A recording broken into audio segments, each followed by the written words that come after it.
Muy buenas a todos, bienvenidos a Revisionismo y Geopolítica. Soy Samuel Cruz, siempre es un placer estar con ustedes y como siempre, antes de iniciar les recuerdo que si les gusta nuestro contenido, lo compartan, le den un like y a los que no se han suscrito, pues que se suscriban. Este programa, como van a notar, pues está grabado en crudo. Lo hemos improvisado totalmente, dado a las circunstancias en Europa, entre, pues obviamente esta guerra que está suscitándose entre Rusia y Ucrania, y ahí la vista un poquito dividida de los europeos, y obviamente con los intereses que tiene Estados Unidos como siempre, ¿no? En todo esto. Así que charlando con Solange, explicándole algunas situaciones que podrían presentarse, que son base de todo este problema, pues se nos ha ocurrido hacer este programa para compartir con ustedes esta información que puede serles de utilidad. Así que muchas gracias, Solange, por estar acá. Buenas tardes, Samuel. Saludos a todos los oyentes. Esperamos de que esta información sea útil para todos, ya que muchos estamos en la incertidumbre de qué es lo que realmente está pasando. Así que, por favor, Samuel, para empezar, si puedes decirnos cuáles son los antecedentes de esta guerra.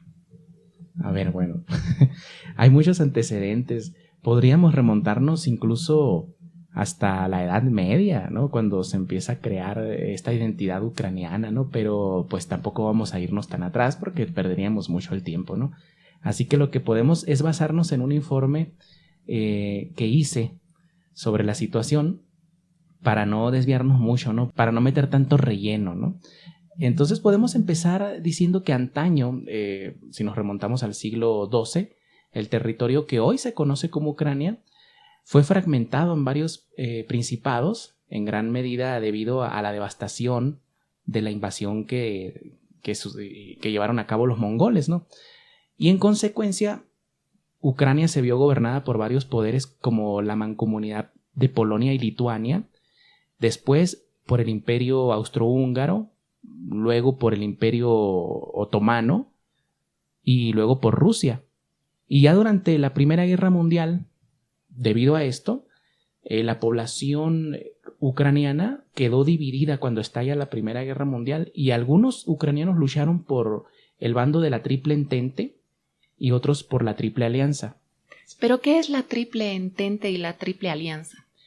Bueno, esa es una pregunta muy importante y qué bueno que la estás haciendo. Esto es lo bueno, ¿no? De hacer cosas así improvisadas porque van saliendo preguntas que a veces se quedan por fuera, ¿no? Entonces, la Triple Entente, pues básicamente vendría siendo la alianza contra el imperio alemán de la época, ¿sí? Vendría estando conformada por Gran Bretaña, Francia y el imperio ruso. Esto estamos hablando de la Primera Guerra Mundial, ¿no? Y en contrapartida, los aliados de Alemania, que vendrían siendo las potencias centrales, eran Alemania, el imperio austrohúngaro e Italia. Y como te digo, algunos ucranianos quedaron divididos, ¿no? Porque antes obviamente no eran estas naciones así con las fronteras que vemos en el Google Maps, ¿no? Y bueno, como te decía, pues unos lucharon por la Triple Entente y otros por la Triple Alianza. Pero una vez que el imperio austrohúngaro fue derrotado, que era el que administraba los imperios de Ucrania, esto en 1918, la recién reflotada Polonia, que tenía más de 200 años de no existir, por cierto, Polonia no existía, se la inventaron los aliados, y también nace la República Popular Ucraniana. Y estos dos nuevos territorios entraron en pugna por algunos trozos del antiguo imperio austrohúngaro, y esta guerra termina con la derrota de Ucrania en 1919 y en consecuencia el oeste del país ucraniano fue incorporado a Polonia y el resto pasó a la República Socialista Soviética. Entonces así, Ucrania se convirtió en un miembro fundador, paradójicamente, de lo que fue la URSS, la Unión de Repúblicas Socialistas Soviéticas, bajo cuya órbita Ucrania vería uno de sus episodios más oscuros cuando Stalin impulsó la colectivización, que entre 1932 y 1936 provocó la muerte de millones de ucranianos por hambre en el conocido Holodomor, que pues fue un holocausto por hambre provocado por los comunistas soviéticos, ¿no? ¿No crees que sería bueno que nos muestres un mapa? La verdad, hay muchos que no tenemos tanto conocimiento geográfico. Entonces, para... No, sí, tienes mucha razón. Es cierto, a veces uno cree que mencionas un país y la gente automáticamente se ubica geográficamente, pero tienes mucha razón. Podemos ir al Google Maps, que es lo más sencillo y rápido y que nos permite. Es una buena herramienta, francamente, ¿no? Bueno, miren, aquí mostramos el Google Maps, lo estamos viendo a una distancia en la cual se notan pues los países más grandes por lo menos, ¿no?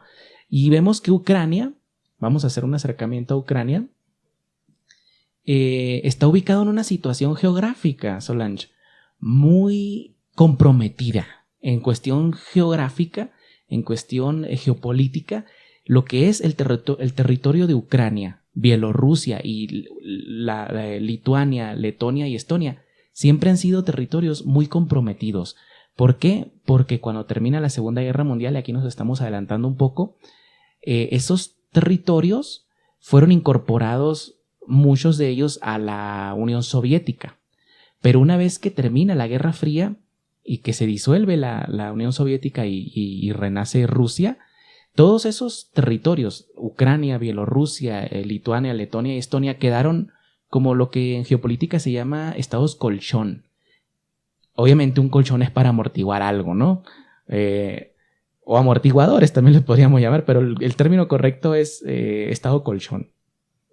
Estos estados se crean a veces en connivencia con dos potencias, o entre dos potencias mejor dicho, precisamente para tener un espacio físico que los separe, para no estar confrontados todo el tiempo. Entonces, Ucrania, Bielorrusia, Lituania, Letonia y Estonia se convirtieron en esos estados colchón, lo mismo que sería si nos vamos hacia la zona de Asia Central, los territorios de los 5 estanes, ¿no? Que son Kazajistán, Uzbekistán, Turkmenistán, Kirguistán y Tayikistán. Y por cierto, aquí ya de paso decir que Afganistán no es uno de esos 5 estanes, porque Afganistán es un estado creado artificialmente precisamente por los rusos y los británicos durante la época de lo que llamaban ellos el Gran Juego, que se estaban compitiendo el dominio de esa zona de Oriente, ¿no? Y se creó por eso Afganistán, por eso es un estado prácticamente fallido, ¿no? Si vamos más hacia Asia, valga la redundancia, entre Rusia y China, que son las dos grandes potencias de Asia, también existe un estado colchón, que es Mongolia, ¿sí? Esos son estados como que ellos llegan a un acuerdo en el que dicen, ok, nos ponemos este espacio físico para no estarnos peleando todo el tiempo. Estoy tratando de usar términos muy coloquiales, ¿no? Pero, ¿qué importancia tienen? O sea, fuera de ser un territorio que va a dividir dos potencias o algo así, ¿qué peligro tienen estos países que están en medio? Bueno, obviamente al ser un país que está en medio de dos potencias, como en el caso de Ucrania, que queda entre Rusia y la OTAN, que la OTAN viene siendo pues el Tratado del Atlántico Norte, que son pues todos los países europeos, ¿no? Que nace después de la Segunda Guerra Mundial. Fíjate que con 3 objetivos principales. Los objetivos declarados de la OTAN era para mantener a Estados Unidos dentro, para mantener a los rusos fuera y para mantener a Alemania aplastada. Eso no me lo estoy inventando, así es. Claro. Y el peligro obviamente que tienen es que se convierten en escenario de la confrontación, como lo que está sucediendo hoy en día. Pero no quiere decir que por ser estados que dividan a las dos potencias tengan menos importancia. Por ejemplo, en el caso de Kazajistán, tiene infinidad de recursos naturales. Ucrania también los tiene, pero más que todo, en este momento lo que se están peleando es el hecho de que Rusia, si vamos aquí a la frontera de Ucrania, es esta raya que estamos viendo aquí, con Bielorrusia y todo eso, quiere hace mucho tiempo evitar que la OTAN se siga expandiendo hacia el este, o sea, hacia sus fronteras, porque en un principio la OTAN pues se limitaba a los territorios recién nacidos después de la Segunda Guerra Mundial, como Polonia, ¿no? Eslovaquia, Rumania, etcétera, pero posteriormente se empieza, bueno, no Rumania todavía no, sino que se empieza a expandir la OTAN hacia las fronteras de lo que era la URSS. Y mira, es que ahí tendríamos que explicar lo que es el Rimland y el Harland, ¿te parece? Sí, perfecto. Mira, el Rimland y el Harland son dos teorías que fueron propuestas, una en 1904 por Sir Halford Mackinder. Vamos a ir a la imagen de la teoría del Harland, ¿no? Bueno, mira, esta es la representación de la teoría del Harland o el corazón del mundo, que también se conoce como el área pivote, ¿no? Y si te fijas, el área que está remarcada con rojo nos presenta lo que es el corazón del mundo. Halford Mackinder lo que decía es que quien controlara esa área iba a controlar el mundo, porque ahí es donde se encuentra el 50% de las riquezas naturales, ¿no? A nivel mundial. Entonces, está dividido en el área pivote, luego las tierras que lo rodean son el creciente interior o marginal, y las otras, pues el creciente exterior o insular, el desierto y el mar helado. Lo divide en varias secciones el mundo, pero aquí lo importante para Sir Halford Mackinder es que quien controlara esa área que está iluminada con rojo sería quien controlaría el mundo.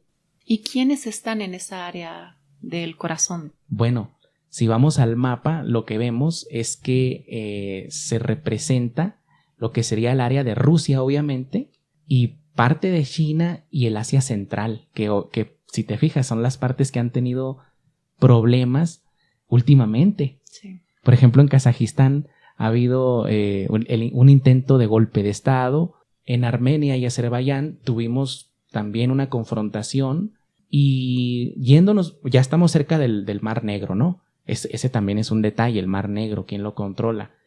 Y luego nos vamos a Ucrania, que aquí ya tendríamos que citar otra teoría que incluso fue propuesta por un alumno de Sir Halford Mackinder, que era Nicholas Spigman.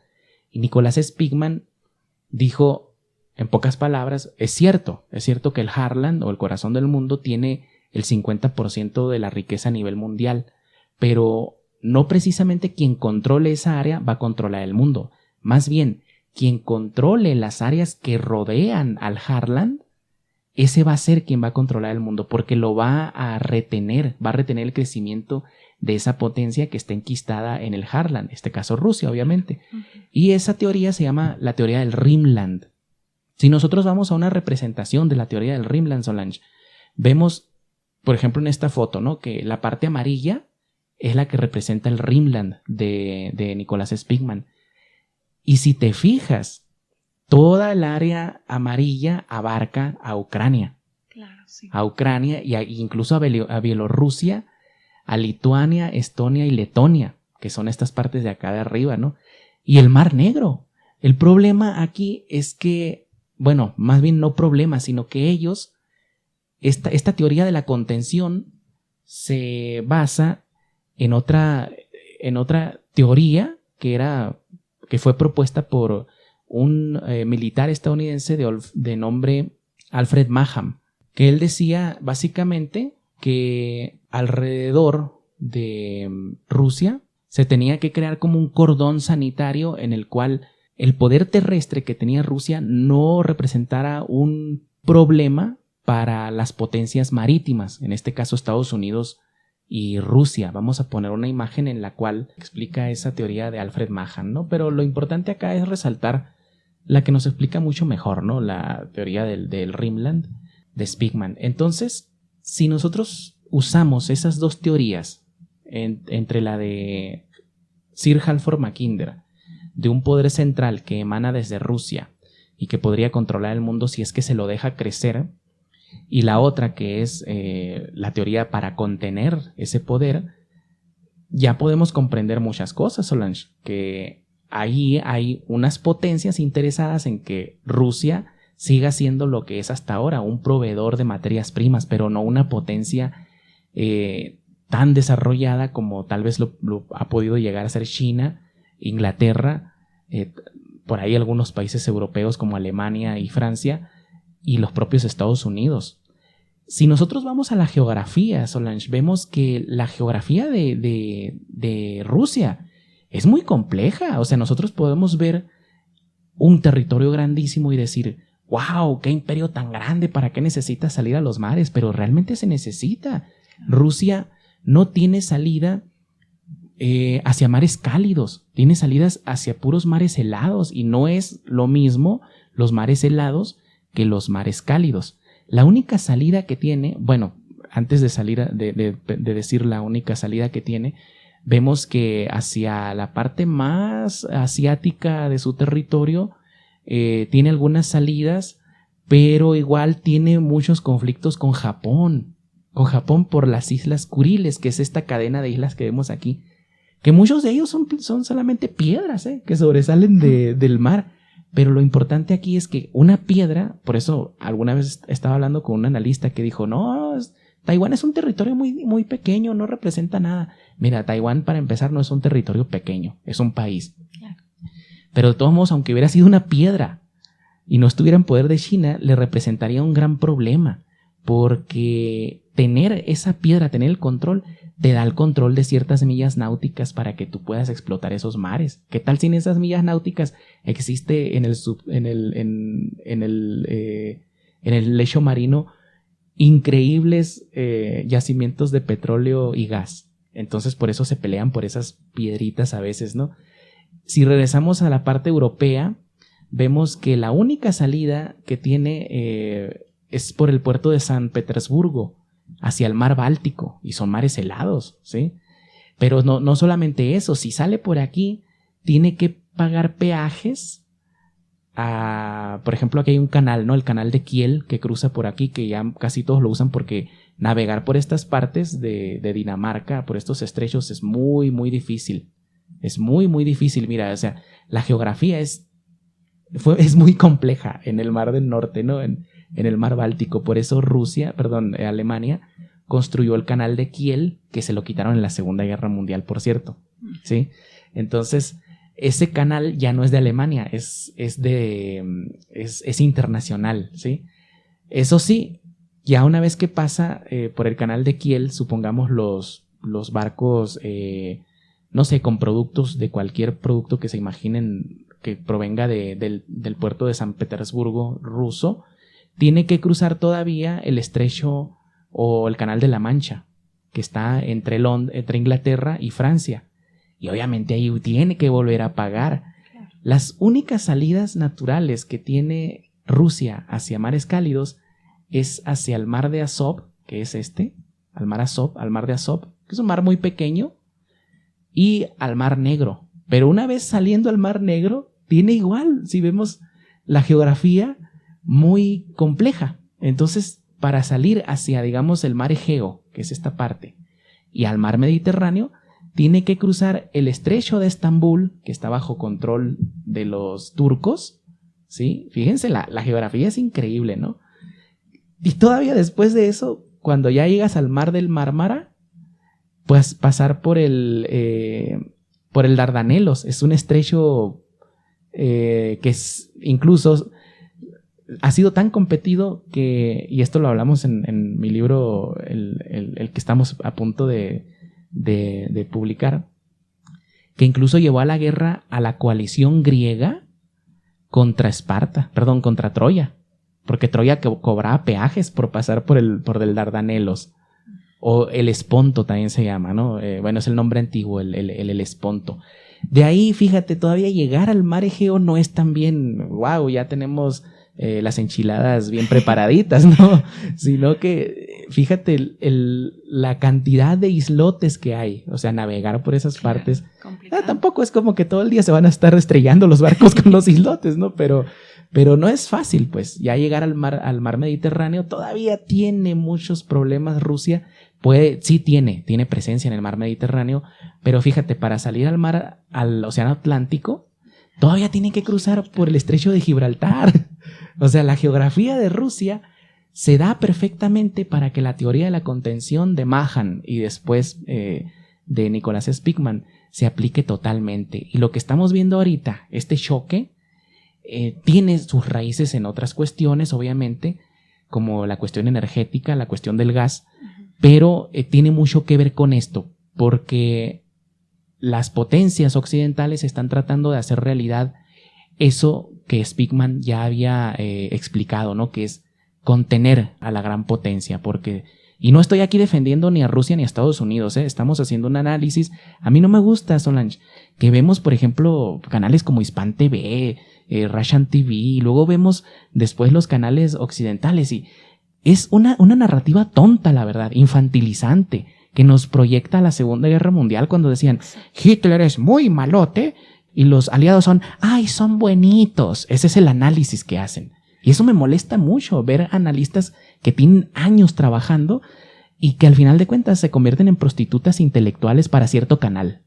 Claro, al final creo que es algo frecuente, ¿no? Ahí la gente se mueve donde se les paga, ¿no? Pero algo que a mí me llama la atención es que parece que la historia se repite, ¿no? En esto de quién es el malo, quién es el bueno.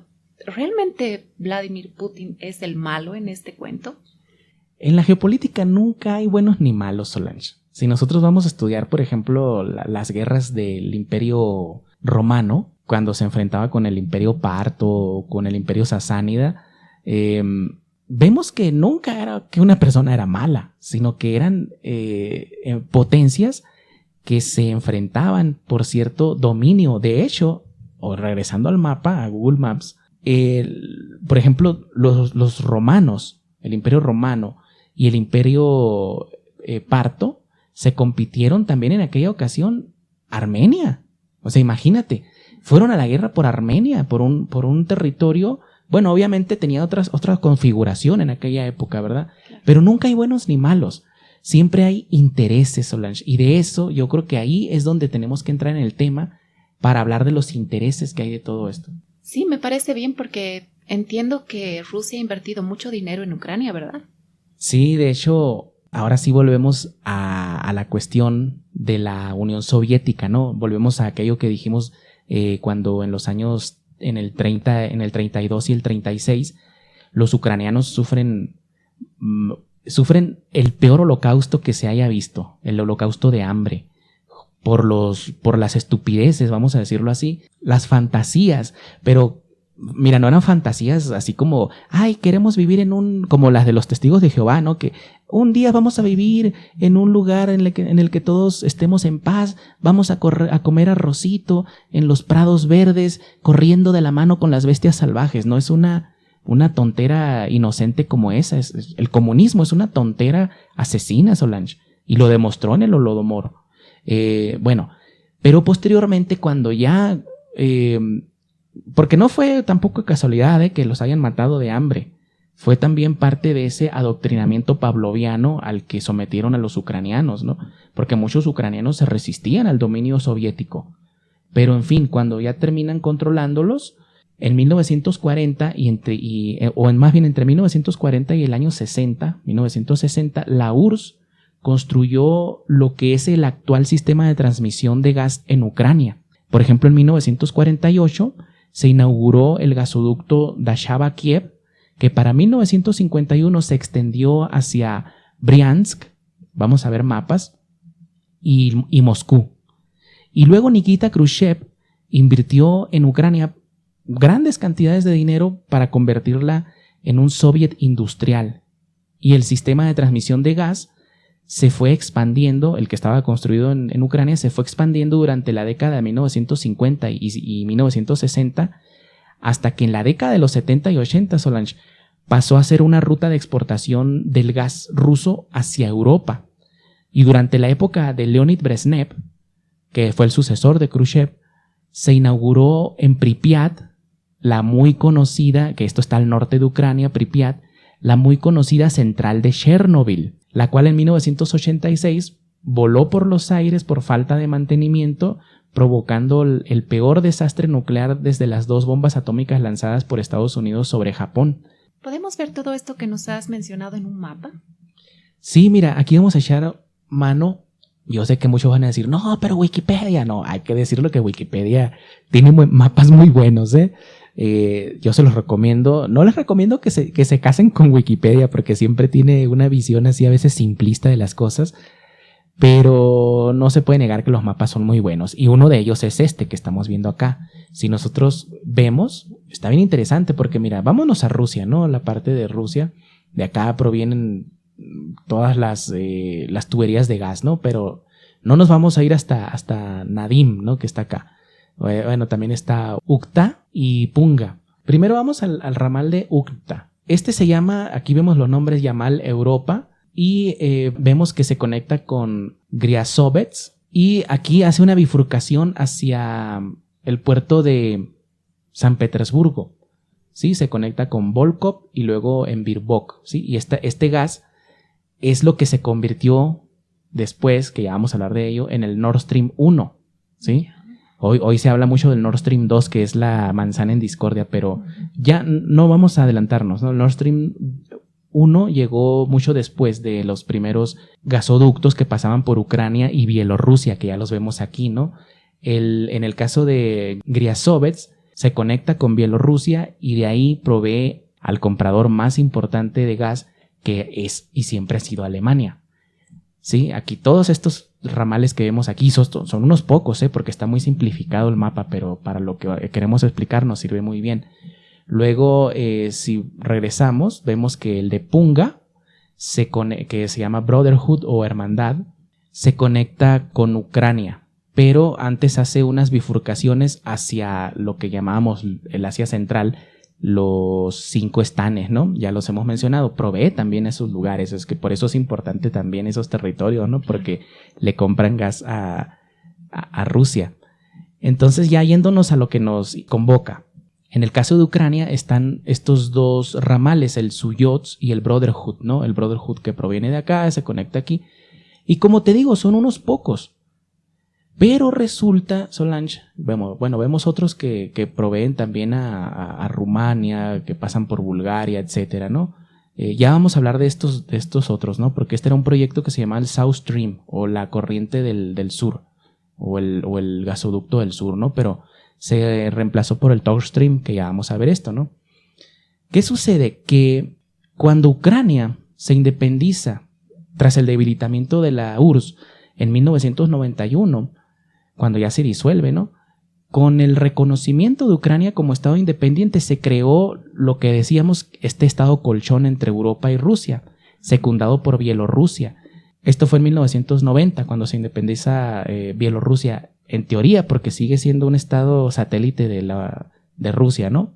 Entonces ambos países, como hemos visto, se convirtieron en países de tránsito del gas natural ruso hacia la Unión Europea, pero inmediatamente después de la independencia de Ucrania saltaron disputas con Rusia, Solange, porque Rusia acusó a Ucrania de haber desviado ilícitamente el gas natural de las exportaciones rusas, esto ya entre 1992 y el 94. Y en medio de estas disputas se asomó la cuestión de Crimea, porque Crimea, que solía ser territorio ruso, fue entregado a Ucrania.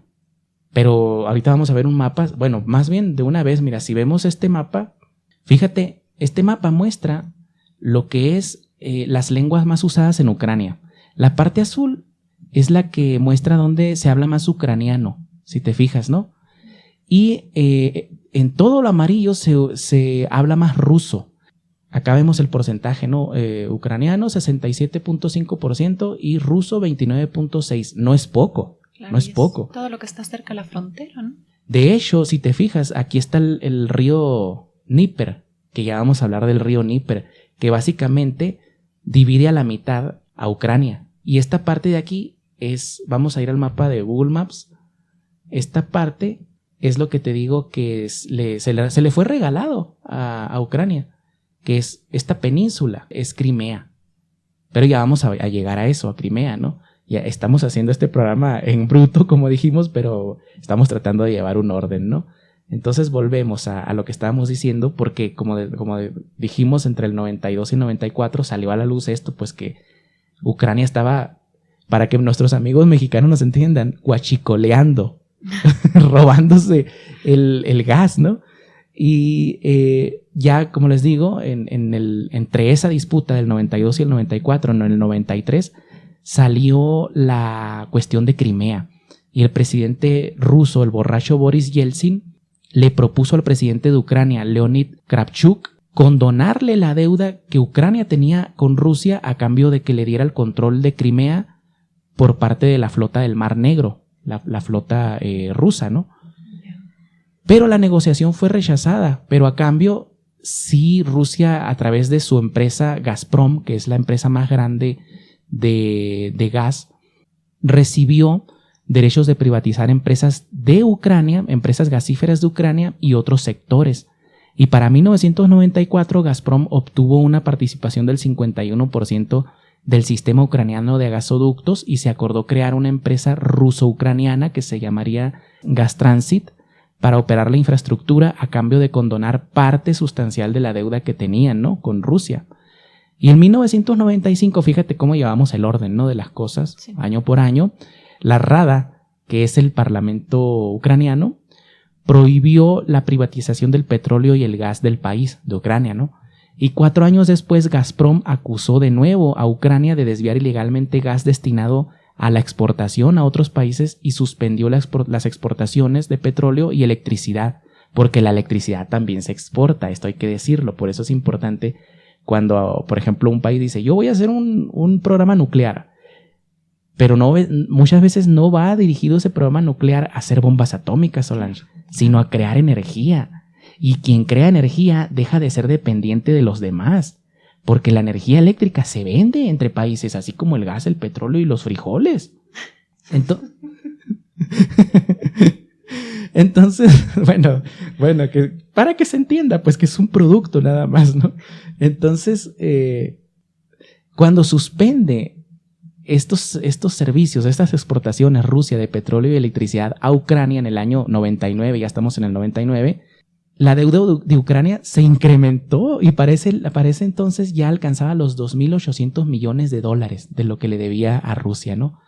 Y en el 2001, el viceprimer ministro de Ucrania, que era en aquella época Oleh Dubinar, reconoció que en el año 2000, porque al principio se había negado, o sea, me estás guachicoleando, no, yo no estoy guachicoleando, me estás robando, no te estoy robando. Pero en el año 2000, fíjate, este señor Oleh Dubinar reconoció que en el año 2000 se habían desviado de 8 a 7 mil millones de metros cúbicos de gas de los gasoductos rusos para consumo privado, o sea que sí se estaba guachicoleando. Y me imagino que en ese tiempo precisamente la relación entre Rusia y Ucrania no ha sido de las mejores, ¿no? No, pues de hecho, obviamente cuando ya te das cuenta que te están robando. Y lo admiten. En el año 2005, por ejemplo, la relación entre Rusia y Ucrania se tensó muy, muy fuerte, de nuevo, por los costos y el tránsito del gas por Ucrania, porque Ucrania obviamente el gas no pasa gratis por ahí, o sea, siendo terreno de tránsito, cobra un gran porcentaje de las ganancias. Y de hecho, ese dinero que recibe Ucrania por la exportación del gas ruso es parte sustancial de su Producto Interno Bruto. Entonces, en esas nuevas discusiones en 2005, salió de nuevo a la luz que Ucrania estaba desviando parte del gas que iba destinado hacia la Unión Europea. Y aunque en un principio, como te digo, se negó, más tarde la empresa Naftogaz tuvo que volver a admitir que durante el invierno empleó para consumo interno del país el gas que Rusia estaba enviando a la Unión Europea. Y en medio de las disputas, otra vez en el 2006, Rusia cortó el suministro de gas que pasaba por Ucrania una vez más, aunque se logró un acuerdo y se restableció el suministro. Pero al año siguiente la calma se volvió a romper por la acumulación de deudas de Ucrania con Rusia. Y en el 2008 Rusia redujo el suministro de gas y en marzo de ese año vuelven las tensiones por falta de pago de deudas por parte de Ucrania a Rusia. Y en el 2009, al año siguiente, el desacuerdo provocó interrupciones en el suministro de gas en muchas partes de la Unión Europea que eran abastecidas a través de Ucrania, y hubo incluso, Solange, no es que nomás se pierda dinero, el invierno en Europa es muy crudo. Hubo jóvenes que murieron en las escuelas de hipotermia, ¿sí? Entonces esto ya va más allá. Entonces al año siguiente Ucrania declaró que iba a importar menos gas por la crisis, ¿sí? Hubo una crisis y que provocó una recesión y declaró a Rusia que iba a importar menos gas del que se había acordado, pero Gazprom, la empresa rusa, insistió en que Ucrania, y esto es cuestión legal, o sea, se tiene que hacer, debía comprar las cantidades que estaban acordadas, y el asunto se tuvo que resolver en los tribunales de arbitraje de Estocolmo, que ordenaron a Naftogaz devolver 12,000 millones de metros cúbicos, o sea, a la empresa ucraniana, a Rosurkenergo, que es otra empresa suiza, pero en la que Gazprom tiene participación del 50%. O sea, es dueña de la mitad de la empresa Gazprom, pues. Entonces ahí nosotros empezamos a ver un antecedente de lo que sucedió en la Segunda Guerra Mundial, cuando la IG Farben, por ejemplo, tenía mucho dominio de las empresas francesas, suizas incluso, y por ese motivo se fueron a la guerra, porque no era que Hitler era el hijo del diablo. O sea, era una cuestión muy parecida a lo que está sucediendo hoy. Bueno, regresando al tema de Gazprom, este gas que se le ordenó a Naftogaz devolverle a Rosurkenergo era como parte de la devolución de ese gas que había desviado para sí misma, ¿no? Entonces, gran parte de las relaciones entre Rusia y Ucrania como que hace tiempo que giran en torno al tema del gas y la energía. En efecto, sí. De hecho, como hemos visto, pues con todos estos antecedentes, Ucrania se había convertido hace mucho tiempo en un socio muy incómodo, ¿no? Imagínate que tú estás, no sé, pongamos un ejemplo muy sencillo, que tú eres proveedor de frijoles y que le estás vendiendo a, no sé, a un tercero, pero que lo tiene que transportar fulanito de tal. Y ese fulanito de tal se está comiendo los frijoles para su consumo interno, imagínense, ¿no?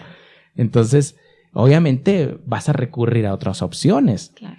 ¿Y qué hizo Rusia en este caso? Para resolver ese problema, fíjate, aquí es donde ya entra lo que habíamos adelantado, ¿no? Los gasoductos del Nord Stream. Porque para desembarazarse de este socio incómodo, Rusia en el año 2010, fíjate, estamos yendo año por año para que la gente entienda, si te fijas. Para el año 2010 inicia la construcción del gasoducto Nord Stream 1, cuyo ramal se extiende por el mar Báltico conectando con Alemania y con el cual Gazprom redujo drásticamente la cantidad de gas que pasa por Ucrania, aunque se planeaba reducirlo aún más con un nuevo ramal llamado Nord Stream 2, que es la manzana en discordia ahora, ¿no? Y las intenciones abiertas de Rusia eran abandonar por completo el tránsito de gas hacia Europa a través de Ucrania para el 2018. Entonces, ahí está la clave, Solange, de la guerra, del problema entre Ucrania y Rusia. Cada quien quiere una probadita del pastel, pues. Incluso los Estados Unidos también, porque Estados Unidos, por ahí hay un propagandista, que sus programas están muy buenos, pero no deja de ser propagandista, que se llama Max Kaiser, del Kaiser Report, que se los recomiendo. Pero no se puede negar que él es un propagandista total del Kremlin, ¿no? Y decía, cuando recién Estados Unidos empezó a invertir en esta tecnología del gas de esquisto, que vamos a explicar más adelante, que este gas no le representaba ganancias a Estados Unidos. Sin embargo, hoy en día Estados Unidos es uno de los más importantes exportadores de gas licuado, Solange. Claro, ahí está la competencia, ¿no? Así es. Pero entonces, conforme a lo que hemos visto hasta ahora, pareciera que Rusia es la víctima en toda esta situación, ¿no? Que se le está encerrando y demás. Hay mucha verdad de eso, porque como hemos visto, sí, abiertamente las potencias occidentales tratan de encerrarlo pues con las doctrinas estas, ¿no? De Alfred Mahan y Nicholas Spigman, ya lo vimos. Pero no hay que engañarnos de que aquí hay víctimas y victimarios, solamente hay intereses. Y la verdad es que parte de las tensiones entre Rusia y Ucrania se deben a que Rusia emplea y ha empleado durante mucho tiempo al gas como arma energética contra su vecino, como forma de presión interna en la política, ¿no? Y esto, Solange, quedó de manifiesto durante el gobierno de Víktor Yanukovych, quien el 30 de marzo del 2012, porque Ucrania empezó a tener acercamientos con la Unión Europea. De hecho, hay un sentimiento muy importante de querer unirse, de dejar de depender tanto de Rusia para convertirse en parte de la Unión Europea, ¿no? Que esté bien o esté mal ya es otra cuestión, pero es cierto que hubo este acercamiento, ¿no? Y Yanukovych, que era un presidente prorruso, el 30 de marzo del 2012 acordó la asociación de Ucrania al bloque occidental, o sea, a la Unión Europea. Pero el 21 de noviembre del 2013, cuando ya se iba a firmar todo esto, bueno, yo he visto algunos informes en los que dicen que lo rechazó porque era un acuerdo muy desventajoso para Ucrania, lo cual puede tener mucho de cierto, ¿no? El hecho es que el 21 de noviembre del 2013 dio marcha atrás, provocando la ira del pueblo que quería unirse a la Unión Europea. Tampoco hay que decir que fue la gente en sí la que salió a las calles, porque hubo una mano muy oscura por parte de Occidente que provocó el golpe de Estado al final de cuentas, ¿no? Sí. Y Yanukovych le echó más leña al fuego cuando reconoció 5 días después que había sido presionado para que rechazara la asociación a la Unión Europea por presión de Rusia, de Vladimir Putin. O sea, ahí te digo, no es que uno sea bueno y otro malo. Claro. Los dos están jalando hacia su, o como decimos en México, pues están jalando agua para su molino, pues. Entonces, ¿por qué rechazó esto? Porque Vladimir Putin le ofreció una importante ayuda económica. Entonces, después de eso, Solange, estalló la conocida revolución del Euromaidán, exigiendo la salida que fue muy sangrienta, por cierto, exigiendo la salida de Yanukovych. Y Yanukovych se tuvo que ir, se fue a Rusia, y el 28 de febrero, unos días después, apareció en los medios de comunicación diciendo que había sufrido un golpe de Estado, lo cual pues era básicamente cierto, ¿no? Claro. ¿Y esta zona de Donbass, qué tiene que ver en todo esto? Bueno, esto es otro punto bien interesante, ¿no? Porque más bien es un elemento dentro de toda esta ecuación. Porque Rusia, cuando pierde a su aliado en Ucrania, que era Yanukovych, reacciona de forma contundente. Y ese mismo año del 2014, primero vamos a lo de Crimea, porque es parte también de todo esto. Hemos dicho que Crimea le fue cedida a Ucrania, ¿no? Entonces, el 2014, cuando sucede este golpe de Estado, Rusia reacciona con un golpe en la mesa, con mucha autoridad, y se anexionó la península de Crimea, en la costa que está, como dijimos, en la costa septentrional del Mar Negro, y ahí se desataron una serie de enfrentamientos armados entre fuerzas ucranianas y grupos prorrusos, que son esos que tú mencionabas en la zona del Donbass. Y ¿por qué surge esto? Porque esos prorrusos rechazaron el golpe de Estado, obviamente, ¿no? Y uno de los resultados de esto fue que se proclamaron una zona llamada la Nueva Rusia, el 22 de mayo del 2014. Obviamente, si te llamas Nueva Rusia, pues ¿para qué lado estás pateando? ¿Verdad? Obviamente para el lado ruso. Y este es un estado impulsado por el partido Nueva Rusia, PNR. Estos grupos obviamente recibieron mucho apoyo de Rusia, los separatistas prorrusos, ¿no? Y obviamente este apoyo está inspirado en eso que mencionamos, ¿no? Lo del Rimland. Eso, del Rimland, sí, y de la otra, del Harlan, ¿no? Las dos teorías, ¿no? Entonces vamos a explicar eso del Donbass. Mira, vamos al mapa a través de Google Maps. Aquí está, nos ubicamos geográficamente, ¿no? Aquí está Sebastopol, Crimea. Y si nos fijamos en esta zona, toda esta zona vendría siendo el Donbass. Y aquí lo que recientemente ha sucedido es que Vladimir Putin ha reconocido la independencia de las dos zonas, de Lugansk y de Donetsk. Pero, ojo, porque hay unos informes por ahí que vienen de Occidente, es cierto, pero hay que tomarlo con pinzas, pero también hay que tenerlos en cuenta, de que no solamente Rusia se querría anexionar, porque al final de cuentas lo va a hacer, Solange, se va a anexionar Lugansk y Donetsk, y si no se los anexiona, van a ser países, entre comillas, bajo la órbita política de Vladimir Putin. Pero lo que dicen estos informes es que incluso Rusia quiere anexionarse toda el área de Ucrania hacia el este, partiendo desde el río Dnieper, que vemos aquí, que como hemos dicho, parte prácticamente por la mitad a Ucrania. Entonces, yo lo que preveo, lo que creo...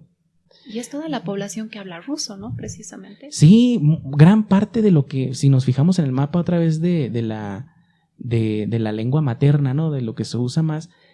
Sí, mira, si te fijas, o sea, incluso más, ¿no? Hay aquí en Moldavia hay un territorio que se llama Transnistria, que es la Unión Soviética en chiquito, así todavía sigue adorando a Vladimir Lenin, etcétera. Y es un lugarcito, un corredor muy pequeño en esta frontera, ¿sí? En Moldavia. Y se prevé que esa parte también se la pueda anexionar Vladimir Putin, ¿no? Y volviendo a lo del Nord Stream, nos habías dicho que hay otro, que es el Torque Stream. ¿Qué tiene que ver ese aquí? Pues mira, tiene mucho que ver porque si vamos otra vez al mapa, bueno, para dar el antecedente histórico, ¿no? Esto fue durante una visita de Vladimir Putin a Turquía, donde el mandatario ruso anunció el 1 de diciembre del 2014 un acuerdo entre Gazprom y Botas, ¿no? Que es la empresa turca de comercialización de oleoductos, también de gas natural y de petróleo crudo, para que juntos, en conjunto, iniciaran el proyecto del Torque Stream, reemplazando al que ya había mencionado, que era el South Stream. Y el Torque Stream lleva gas natural, ya está terminado, lleva gas natural desde Rusia atravesando el Mar Negro hasta Turquía, pero se planea que sus ramales se extiendan hacia Bulgaria, Serbia, Hungría y Eslovaquia para tener una alternativa al suministro de gas de Rusia hacia Europa. Y Rusia tiene en mente extender el Torque Stream a Grecia, Italia y Austria. Y con esto, Solange, crearía una especie de doble tenaza con la que rodearía Europa con gasoductos, evitando ahora pasar por el territorio de su incómodo socio que se ha convertido, ¿cómo se llama? Ucrania. Entonces, si nosotros vamos a este mapa, vamos a ver esto, ¿no? Que aquí Rusia pasa sus gasoductos, ¿no? Por Bielorrusia también, supongamos, ¿no? Llegan hasta Alemania. Es un dibujo así muy, muy sencillito, ¿no? Pero con la construcción del Nord Stream, el Nord Stream 1, que se conecta aquí con Alemania, obviamente se evita esto. Supongamos que si fueran dos ramales, ¿no? En eso ya eliminó uno, ¿sí? Entonces, en el caso del Torque Stream, que vendría más o menos por aquí, se conecta con la parte de Turquía que solía ser Constantinopla y luego va hacia los territorios de Bulgaria, Serbia, Hungría y Eslovaquia. Entonces, si nosotros vemos, pues ya estás rodeando totalmente a Ucrania, claro, ¿verdad? La necesita para paso. Exacto. Entonces, a ver, vamos a ver otros mapas que tenemos acá del Torque Stream. Por ejemplo, aquí en este mapa podemos ver las dos líneas que ya cruzan por el Mar Negro desde Rusia, ¿no? Que es la línea 1 y la línea 2 que conectan, como decíamos, aquí con la parte de Turquía y pasan por estos países mencionados, ¿no? Bulgaria, Serbia, Hungría, aquí no está marcado Eslovaquia, pero fíjate, llega hasta Austria. Y estos ramales, que sería el Trans-Adriatic Pipeline y el Poseidón, que cruzarían por Grecia y llegarían hasta Italia, Solange. Entonces, junto con el otro proyecto, el Nord Stream, el 1, estamos hablando del 1 nada más, ahorita vamos a hablar del 2, pues ya se evitaría el paso por Ucrania totalmente, y Ucrania obviamente está molesta porque se le está quitando una gran parte de sus ingresos, del Producto Interno Bruto del país. Entonces, bajo ese contexto de la construcción del Torque Stream, llega al poder en Ucrania el presidente Piotr Poroshenko, o Peter Poroshenko le dicen algunos, ¿no? Que es conocido por ser un magnate del chocolate. Es un empresario, obviamente no va a llegar Juancito Pérez al poder de un país, ¿no? Llegan las personas ricas. Y bajo esa administración, Ucrania acusó a Rusia de haber violado su integridad territorial y de prestar apoyo técnico y militar a los separatistas del Donbass, que hablábamos hace rato, ¿no? Por lo que las relaciones entre Moscú y Kiev, que son las dos capitales, empeoraron aún más, Solange. Y como parte de su estrategia para evitar a Ucrania como país de tránsito del gas, Putin inició en el 2018, ¿te acuerdas que tenía planeado para que el 2018 ya no pasara nada? Pues se fueron retrasando los proyectos, de tal forma que hasta el 2018 inició la construcción ahora sí, del Nord Stream 2, que es la manzana en discordia en este momento. Y eso provocó la ira de los Estados Unidos, porque como decíamos, este país es un importante exportador del gas de lutita, que es el término correcto. Muchos le dicen gas de esquisto, pero el término correcto es gas de lutita, ya lo vamos a explicar. Y mucho de ese mercado que tiene es hacia Europa. Y así la pugna por el mercado del gas en Europa se recrudeció. Pero por favor, antes explícanos un poco qué es ese gas de lutita. Bueno, mira, como decimos, es una tecnología que Estados Unidos fue desarrollando al verse, obviamente, Mira, Estados Unidos no son tontos. Muchos dicen está perdiendo la guerra, ¿no? Estados Unidos no está perdiendo la guerra, la está compitiendo y no la está compitiendo contra Venezuela. La está compitiendo contra las dos grandes potencias que han sido por mucho tiempo sus dos grandes rivales, ¿no? Que son China y Rusia, que no es cosa menor. O sea, y a ver, dime qué otro país podría aguantar, los reto a que me digan qué país podría aguantar una lucha económica contra esas dos potencias. A ver, o sea que no seamos simplistas, pues. Entonces, no es que la esté perdiendo la guerra.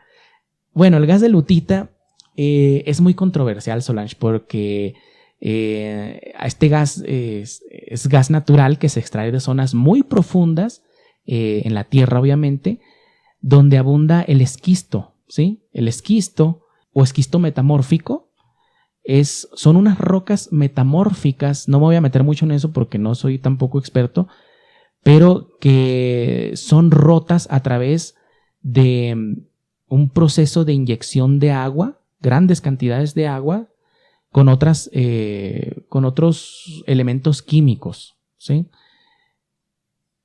Pero esto provoca mucha contaminación en el subsuelo, pero a la vez genera que el gas, obviamente porque es menos denso que el agua, brote hacia la superficie.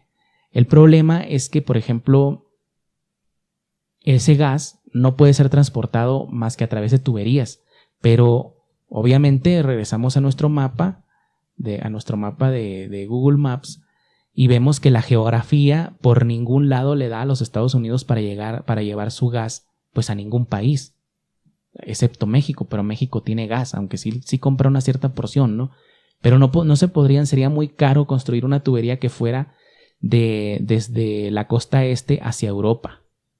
Entonces lo que hace es convertirlo en gas licuado, en gas líquido, con otro proceso. Entonces el proceso se encarece, aunque a pesar de que es más barato sacarlo, el gas de lutita, con este proceso del fracking le llaman también, o la fracturación hidráulica, se encarece porque se tiene que licuar, ¿no? Y transportar en grandes tanqueros hacia Europa. Uno de los más grandes compradores es Alemania, ¿sí? No solamente Alemania, otros países, ¿no?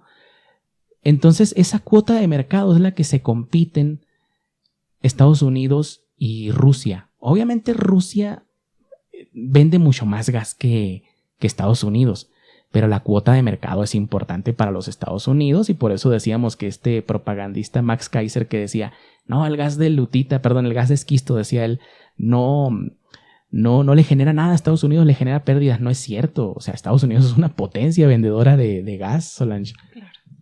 Bueno, y ahora que tenemos más o menos el antecedente de cómo ha empezado todo este tema entre Rusia y Ucrania, ¿qué está pasando actualmente? ¿Cuál es el panorama actual?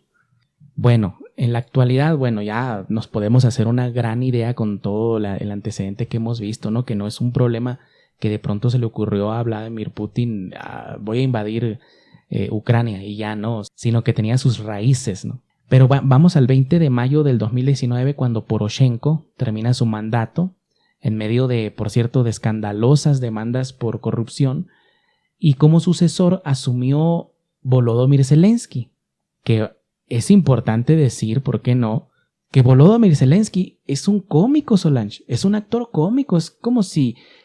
David Santalla. Como David Santalla aquí en Bolivia, o para nuestros amigos mexicanos, como si Eugenio Derbez se convirtiera en presidente de México en medio de una gran tensión y casi una guerra, mejor dicho, con los Estados Unidos. Imagínense con la voz del burro hablando, el burro de Shrek, ¿no? Imagínenselo, ¿no? Entonces, eso es Volodymyr Zelensky, Solange. O sea, es un personajillo que pusieron ahí a hacer un papel nada más. Porque la política exterior que está llevando a cabo Ucrania hoy en día no es para nada lo de un cómico como Volodymyr Zelensky. Son las políticas que vienen emanadas desde Occidente y a su vez desde Rusia, porque no hay que engañarnos, ¿eh? Como una vez más, mi hipótesis es que se la van a repartir Ucrania, Solange. Pero bueno, volviendo al tema de Zelensky, él tomó la batuta en un momento crítico para Ucrania. Perdón que me ría, pero es que es realmente muy raro que un actor cómico judío llegue al poder en un país netamente católico en medio de todo esto y que encima Solange empiece a azuzar la guerra. ¿Por qué? ¿Qué objetivos hay en todo eso, no? Aquellos que sepan un poco de revisionismo tendrán una muy magnífica idea de por qué Zelensky, perteneciendo a ese pueblo, raza, religión, está azuzando la guerra con un enemigo que lo va a aplastar así de sencillo, que ya lo aplastó de hecho, ¿no? A no ser de que a última hora la OTAN le ofrezca apoyo militar y ahí sería pues ya entrar directamente en una tercera guerra mundial. Zelensky ha tenido que lidiar con la parte más álgida de las relaciones ruso-ucranianas en torno a la zona del Donbass, que decíamos hace rato, que está, una vez más decimos, al sureste de Ucrania. Vamos a poner el mapa de todos modos, donde se concentran dos grupos separatistas autodenominados República Popular de Donetsk y República Popular de Lugansk. Y el conflicto ucraniano-ruso ha desembocado en que el 21 de febrero del 2022, lo que ha sucedido hace poco, Vladimir Putin reconoció la independencia de Donetsk y Lugansk, lo cual ha llevado a la escalada a un nivel que parece poner al borde de un enfrentamiento a Rusia con la OTAN, cuyo escenario de guerra obviamente sería Ucrania, porque sencillamente Solange, al reconocer las dos repúblicas, Putin mencionó algo muy importante. Dijo que las fronteras de dichos estados, entre comillas, se extienden a los territorios controlados por las fuerzas ucranianas y no solo a los que están en poder de los separatistas, lo cual es un mensaje intrínseco de que si las fuerzas ucranianas no abandonan por su propia voluntad dichos territorios, Rusia podría intervenir abiertamente para expulsarlas, lo cual ha sucedido.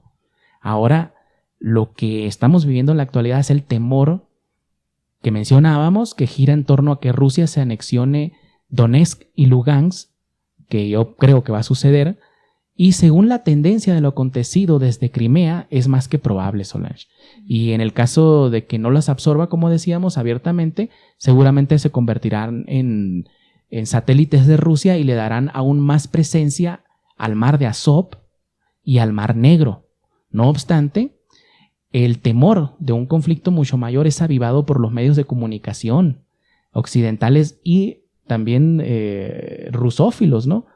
Que han llegado, por ejemplo, en Occidente han llegado a teorizar que Putin, una vez más, eso que decíamos nosotros, se podría anexionar el territorio ucraniano desde el río Dnieper hacia el este, ¿no? Hacia Rusia, con lo que Ucrania quedaría sin salida al Mar Negro. ¿Y qué posibilidad hay de que la OTAN apoye militarmente a Ucrania? ¿Qué es lo que tememos, no? Creo que muchas personas.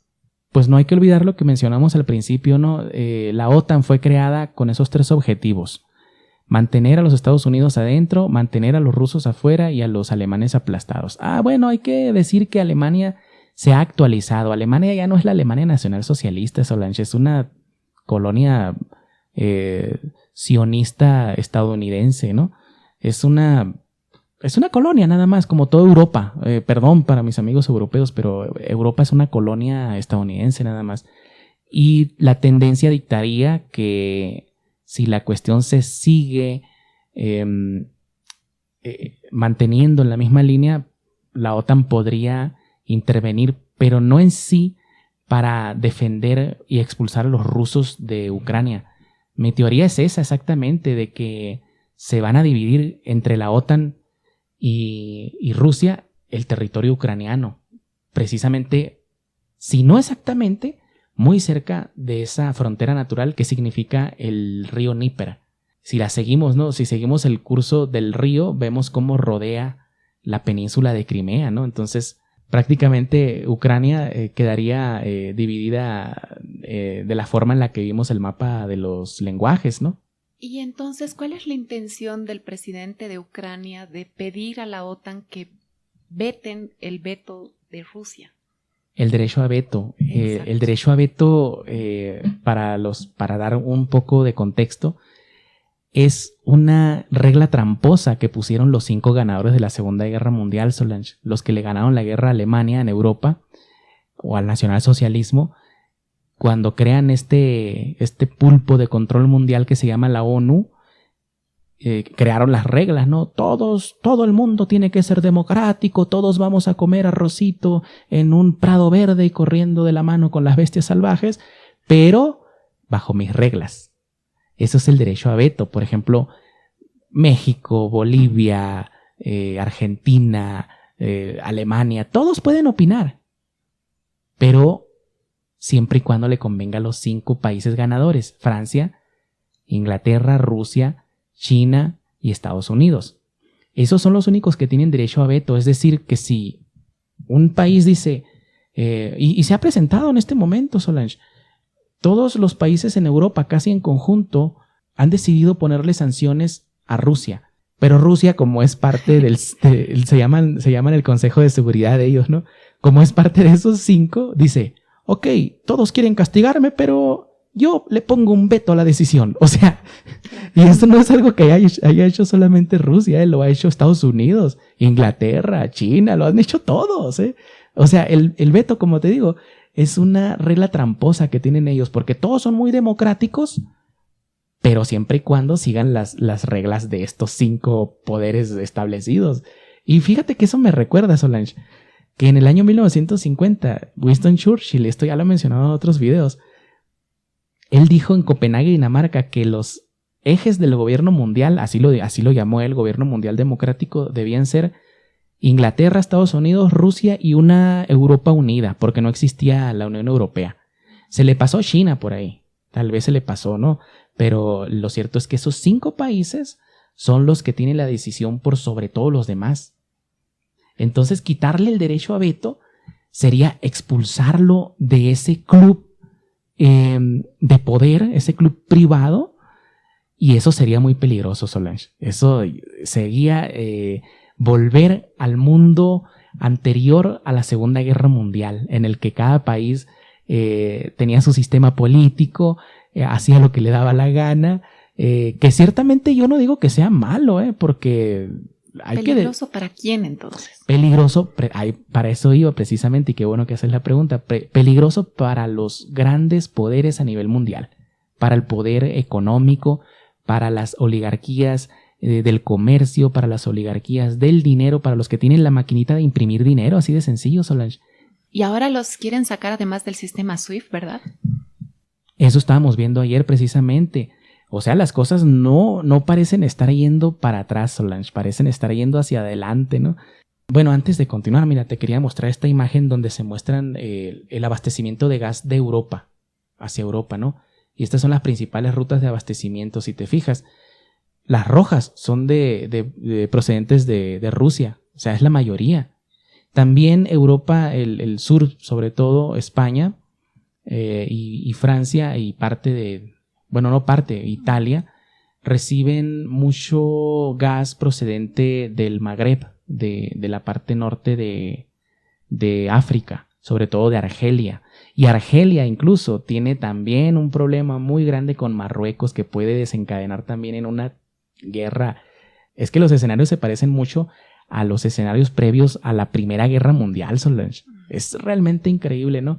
Pero bueno, aquí está, para que vean todos, ¿no? Aquí voy a ser un poquito grande para que se ubiquen. Y la mayor cantidad de yacimientos también están en Rusia, ¿no? Sí, de hecho, sí, qué bueno que comentas eso, porque Rusia tiene petróleo y gas para tirar para arriba, Solange. De hecho, Rusia y China han firmado un acuerdo de gas para proveer gas por 30 años, pero obviamente se va a extender. O sea, es lo que tenemos que tener en cuenta, que no porque por ejemplo, volviendo al tema del Nord Stream 2, que por cierto yo te comentaba que Alemania actuó de muy mala fe, o sea, como les digo, ya no es la Alemania nacionalsocialista, pues es una Alemania que actúa más como de una forma traidora, ¿sí? Como suelen hacerlo algunos en Israel, ¿no?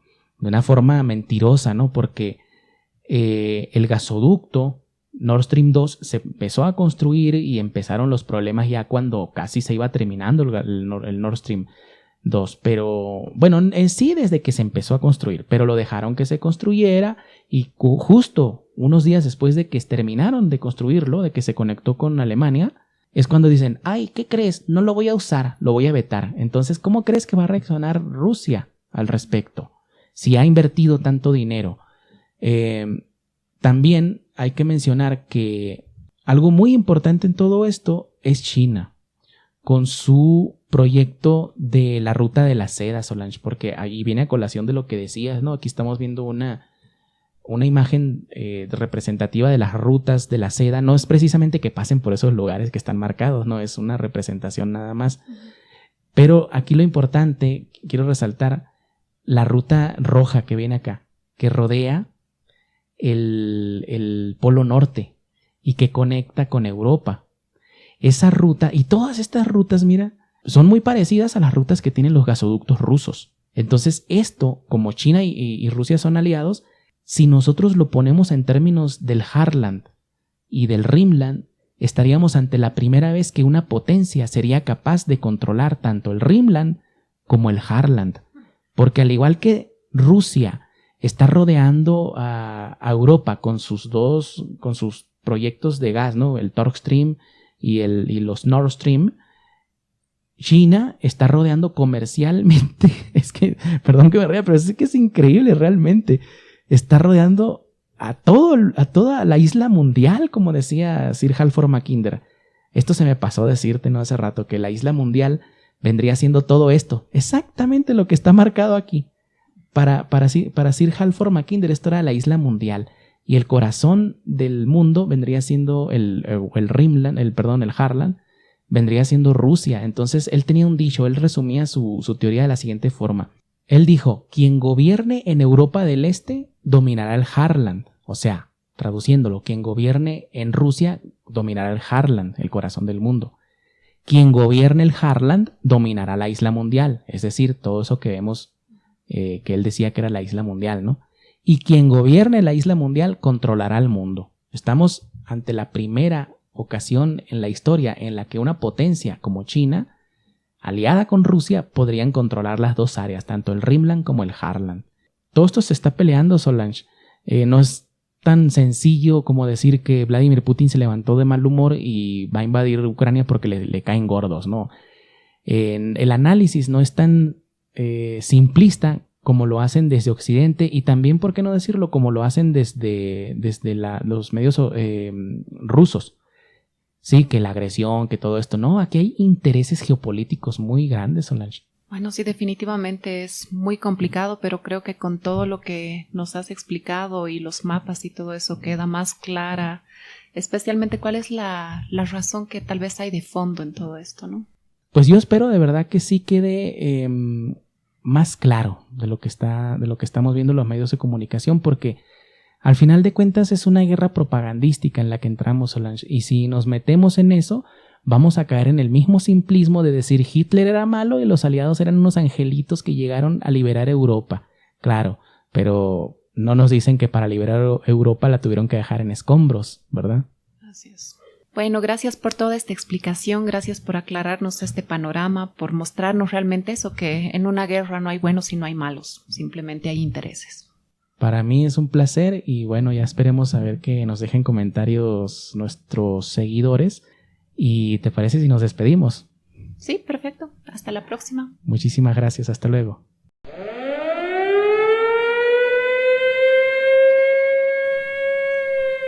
Buenas, en el momento en el que estamos terminando el video, hemos recibido otra información que es relevante. Miren, les vamos a reproducir un video en el cual Vladimir Putin pues da un anuncio muy importante. Es 48 segundos, así que vamos a verlo. Estimados colegas, ya ven que los países occidentales no solo están acometiendo acciones poco amistosas contra nuestro país en el área económica, hablo de las sanciones ilegítimas que todo el mundo conoce perfectamente, sino que además los principales miembros de la OTAN se permiten hacer declaraciones agresivas también contra nuestro país.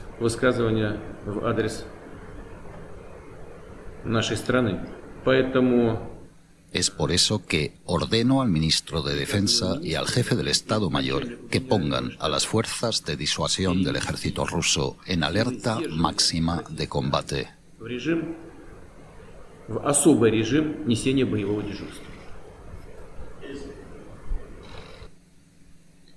Bueno, eso que acabamos de ver las fuerzas de disuasión, obviamente es el armamento nuclear, ¿no?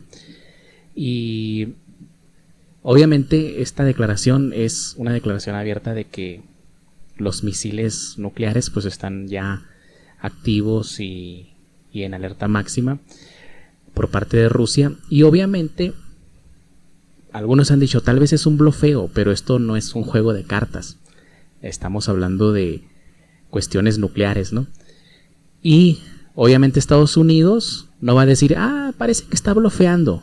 Y aquí vemos el defconlevel.com, en el cual el nivel actual es Defcon 2.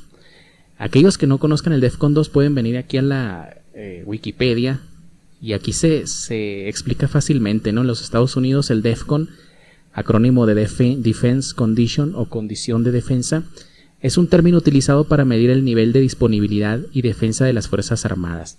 ¿Ok? Ya lo pueden leer ustedes después. Lo que me interesa aquí son los niveles, ¿sí? El estado más bajo es el Defcon 5, que es el estado más bajo, preparación normal, ¿no? Es el estado normal de las defensas estadounidenses. El Defcon 4 o el Double Take, el anterior era Fade Out, por cierto, la medida que se toma es el incremento de la vigilancia por inteligencia y extremar las medidas de seguridad, que es la preparación por encima de lo normal, es un código verde. El Defcon 3 es el Roundhouse, incremento en la preparación y movilización de tropas, fuerza aérea lista para despegar en 15 minutos, código amarillo. El Defcon 2, en el cual estamos ahorita, el Fast Pace, es el paso previo a la guerra nuclear. No se alarmen. Hay muchos proyectos acá de los que hemos hablado del nuevo orden mundial, en el cual uno de ellos pues es imponer este gobierno mundial a través del miedo. Yo es lo que estoy previendo que esto es, ¿sí? Y este Defcon 2 es cuando las Fuerzas Armadas están ya preparadas para desplegar y combatir en menos de 6 horas, es el código rojo. El Defcon 1, esperemos que no lleguemos, el Cook Pistol, es ya la guerra nuclear inminente. Alerta máxima es código blanco, ¿sí? Aquí volvemos a nuestra página de defconlevel.com, en el cual vemos aquí como dice Defcon Level Warning System Current, que es la medida de la alerta de Defcon actualizada. Aquí vemos la fecha, 27 de febrero del 2022. Por otra parte, quiero que vean, esto me lo mandó un amigo, es el mapa de ciberataques en tiempo real, y quiero que vean cómo los ciberataques están fluyendo mucho de Rusia a Europa y de Europa a Rusia, también pasando por los Estados Unidos, ¿sí? Acá en Sudamérica vemos que no hay tantos, pero en Brasil, por ejemplo, yo creo que es algo normal. La verdad, yo nunca había visto esto, pero vemos mucha actividad acá. Y esto no sé qué signifique. Creo que estos son acá las mediciones. Es que les digo, la verdad, esto yo nunca lo había visto, ¿sí? Pero aquí se pone mal, ¿sí? Bad, es el color ¿sí? En la India, en parte de China, aquí está en malo. Y si se fijan aquí en esta parte morada, que son los que están fluyendo para acá. No son esos, son estos, IDS, ¿sí? Los de color rosa. Entonces, vamos a seguir investigando esto y lo vamos a ir actualizando. Pero también, bueno, quiero que veamos que, por ejemplo, aquí la página de Gazprom, voy a dar para atrás, he tratado de entrar.